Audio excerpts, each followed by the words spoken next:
Welcome. Today in front of me Honor 8X, and I'll show you how to switch home screen transition on this device.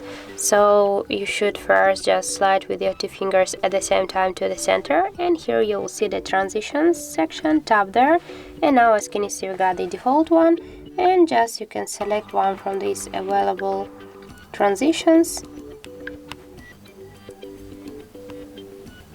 For example, I'll go with the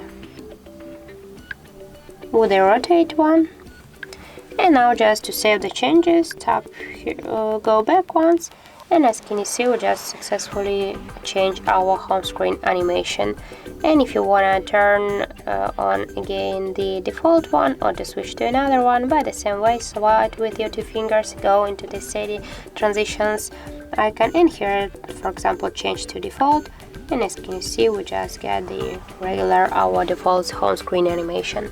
So that's how it looks, and if you find this video helpful, don't forget to leave a like, comment and to subscribe our channel.